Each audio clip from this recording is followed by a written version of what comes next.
वर्ध्यात विजांच्या कडकडाटासह पावसाचं थैमान, वीज पडून एका शेतकऱ्याचा मृत्यू. वर्ध्याच्या आर्वीतील कासारखेडा येथील घटना.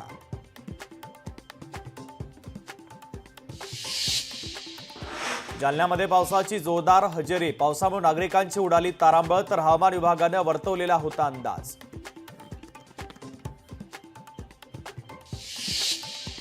वर्ध्यामध्ये मुसळधार पावसाला सुरुवात. विजांच्या कडकडाटासह अवकाळी पावसाची हजेरी, तर पावसामुळे उन्हाळी पिकांचं अतोनात नुकसान. पुण्यातील वाघोलीमध्ये मुसळधार पाऊस. पावसामुळे जनजीवन विस्कळीत. रस्ते पाण्याखाली गेल्यानं नागरिकांचे देखील प्रचंड हाल.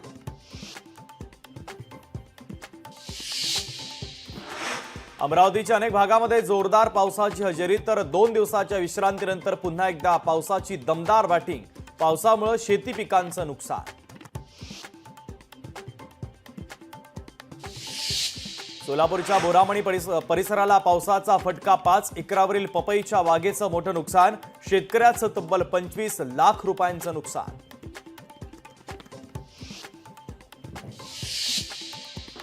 सोलापूरमध्ये पावसाचा हाहाकार. 1000 हेक्टरपेक्षा अधिक पिकांचं नुकसान. द्राक्ष, खरबूज, भुईमूग, कांद्याचंही मोठं नुकसान.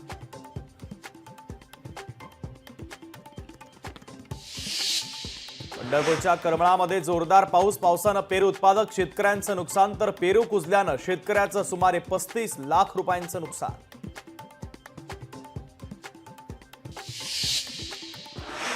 एनडीआरएफची टीम रायगडमध्ये दाखल. पावसाळ्याच्या कालावधीमध्ये महाडमध्ये तैनात असणार एनडीआरएफची टीम.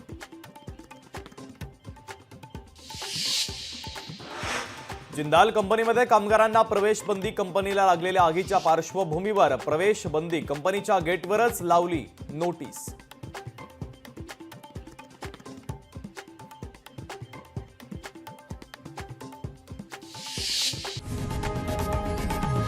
लोकशाही मराठी ऐका, पहा, जागरूक रहा.